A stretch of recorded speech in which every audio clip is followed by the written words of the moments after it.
Por cierto, Lázaro, ¿sabes que Marco Rubio ha explicado, para que la gente lo sepa, que no existe un bloqueo petrolero a Cuba?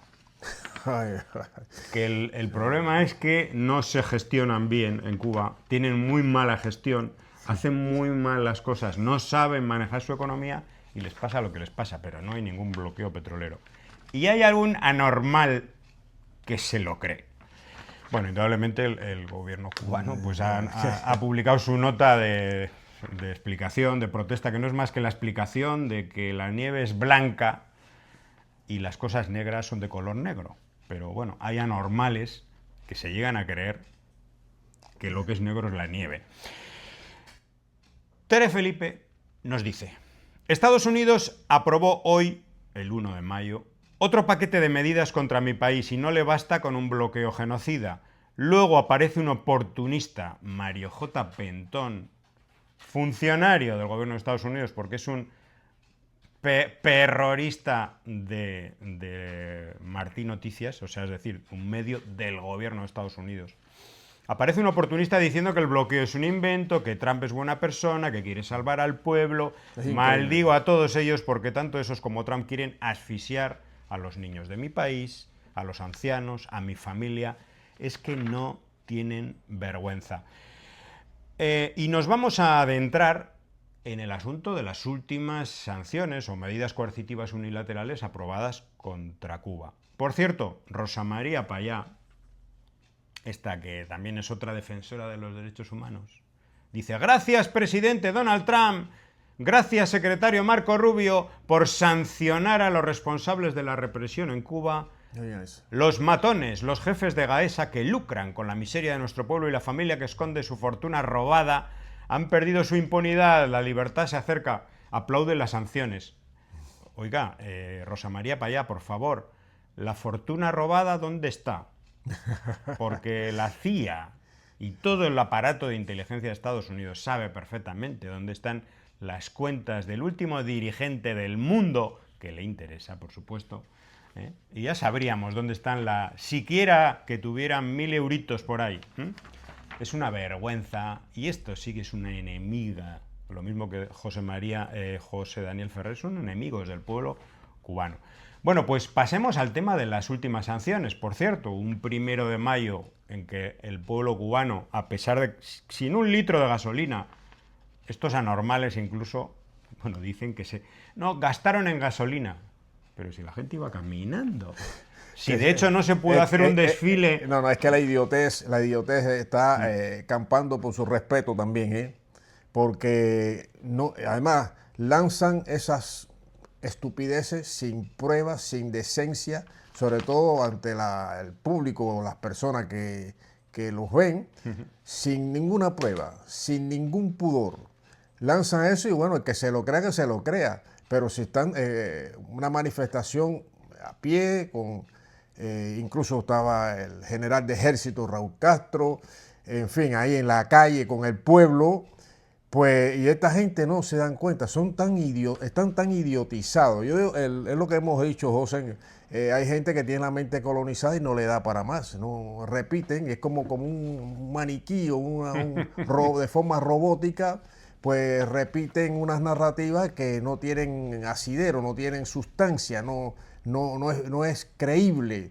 Cuando vemos manifestaciones, por cierto, muy bonitas, a pesar de las dificultades, a pesar de la falta de combustible, a pesar de todo, pero hay un pueblo aguerrido, un pueblo patriota, que es lo que esta gente, sinceramente, yo no llamaría cubano ni cubana a ninguna de estas gentuzas que respondan a los intereses de Estados Unidos. Vaya, no cuenta como excubanos, ¿no? Excubanos, exactamente. Algún día lo fueron, algunos de ellos lo fueron, algunos nunca han sido, pero bueno. No, pero iba la gente caminando porque no hay transporte. Y de hecho, en otros desfiles, cuando se hacen los desfiles en la Plaza de la Revolución, sí hay transporte, de los diferentes centros de trabajo hay guaguas, autobuses, sí. Pero en este caso, nada, cero. Entonces, ¿quién fue? Pues fue mucha menos gente, indudablemente, porque solo fueron de los municipios más cercanos. Luego se hicieron algunos actos mucho más pequeños en municipios de La Habana más alejados. Pero, por ejemplo, en otras localidades de todo el país, incluso en otras ciudades de todo el país donde las distancias son más pequeñas, pues ahí se hicieron desfiles muy similares a los de siempre, con cientos de miles de personas, ¿no? Dicen que hasta 5 millones en todo el país.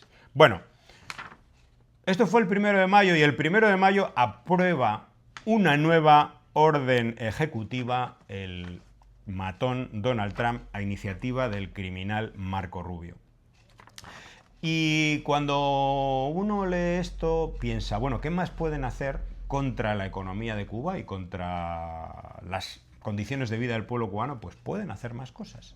Pueden hacer, por ejemplo, y es lo que tratan de hacer ahora, agotar, asfixiar, reducir a cero las posibilidades de inversión en Cuba. Si ya las habían reducido, pues por todo lo que sabemos, por la ley Helms-Burton, por la aplicación del título 3 y 4 de la ley Helms-Burton, que permite meter a juicio a empresas inversoras en empresas cubanas que están sobre terrenos que fueron nacionalizados en el año 60-61. Bueno, eso es lo que decía la ley Helms-Burton en el año 1996. Pero en todo caso eran intimidaciones indirectas, ¿no? A través del peligro de que te metan a juicio, etc. Ahora ya, con esta nueva orden ejecutiva, la intimidación es directa. Es la aplicación abierta y directa del carácter extraterritorial del bloqueo, que ya fue anticipado, como decimos, por la ley Helms-Burton. Ya no hay necesidad de notificar incluso a los afectados, o sea, no reciben ni siquiera en su casita una carta, y tiene carácter retroactivo, es decir, los que ya han invertido en sectores más allá de que estén la empresa en la que ha invertido esté en un terreno que perteneció hace 50 o 60 años a un magnate, no, cualquiera que haya invertido, que opere o haya operado en sectores de energía, minería, defensa o seguridad de Cuba, o haya brindado apoyo material, financiero o tecnológico al gobierno de Cuba. Esto implica a todos los inversores, que haya hecho transacciones o que haya brindado apoyo material, quiere decir que haya invertido en Cuba. Bueno, pues lo que puede, la sanción sería ver retenidos o bloqueados todas sus cuentas en bancos estadounidenses, así como sus negocios en Estados Unidos, aunque estos negocios que pueda tener un inversor no tengan nada que ver con Cuba, es decir, una cadena hotelera o de otro tipo, tiene un negocio en Estados Unidos que no tiene que ver con Cuba, pues se lo pueden confiscar y le pueden retener las cuentas. Bueno, pero luego el bloqueo no existe, ¿verdad que sí? Bueno, aquí hay que decir, en algún otro programa debemos abordar el tema de las nacionalizaciones. Pero bueno, decirles, amigas y amigos, que las nacionalizaciones que tomó en su momento la Revolución Cubana después del triunfo, estuvo y están apegadas al derecho internacional, están apegadas a la Carta de las Naciones Unidas y sobre todo responden a la Constitución cubana de entonces. La del 40, ¿no? La del 40. La de 1940. O sea, responden a la que no era la revolucionaria, o sea, era la previa. La previa, exactamente. Es decir, que ante una nacionalización que tiene respaldo de las leyes, tanto internacionales como de la Constitución cubana, no hay derecho. Sencillamente no hay derecho ante una nacionalización. Lo que Estados Unidos no quiso nunca sentarse a hablar con Cuba, con el gobierno cubano sobre esas propiedades. Nunca quiso. ¿Por qué? Porque ya estaba preparando la invasión de Girón y pensaban estúpidamente que el pueblo se iba a sumar a los invasores y ya cómo va a establecer un diálogo, una conversación con las autoridades cubanas de entonces, cuando yo voy a retomar otra vez mi poder contra Cuba. Es decir, ya yo tenía incluso un gobierno, lo hemos dicho en el anterior programa, un gobierno preparado en la Florida que encabezaba un tal Miró Cardona, tristemente personajes de la Cuba burguesa y de la Cuba sometida y neocolonial. Pues bueno, ante una nacionalización, eso es papel mojado. O sea, el que venga a reclamar una propiedad, esté en el suelo que esté, puede cometer un delito y será juzgado y metido en la cárcel, como mínimo. Porque siguen con las nacionalizaciones. Fueron hechas con mucha razón, con mucho fundamento y por necesidad del pueblo, sencillamente por interés social, interés social. Entonces, claro. Y fueron indemnizados todo, casi propietarios de España, Francia y de otros países. Sí. Pero los Estados Unidos, pues no les dejó su gobierno llegar a un acuerdo con Cuba. Así que claro, ¿no? Exactamente. Entonces, pero siguen con eso, ¿no? Siguen con esa narrativa. De vez en cuando la sueltan para que la gente diga, oh, pero claro, para justificar lo injustificable. Pobrecitos. Claro. No, pero claro, a los cientos de miles de campesinos que recibieron tierra gracias a la reforma agraria que nacionalizó tierras de compañías estadounidenses, etcétera, esos no cuentan, ¿no? Los que vieron mejorar su vida, sus condiciones de vida, que accedieron a la salud pública, a la educación pública, que fueron alfabetizados, que recibieron tierras y por lo tanto posibilidad de producir y de alimentarse, esos no cuentan. Sí, solo cuentan unos cuantos burgueses capitalistas, exacto, que sí, pues tuvieron una pérdida, indudablemente, pero no dejan de ser una minoría en el país. Hubo una revolución de carácter socialista que además se radicalizó a medida que fue golpeada por los propios gobiernos estadounidenses. Hay que decir a nuestras amigas y amigos que los Estados Unidos eran dueños de más del 75% de las mejores tierras de Cuba.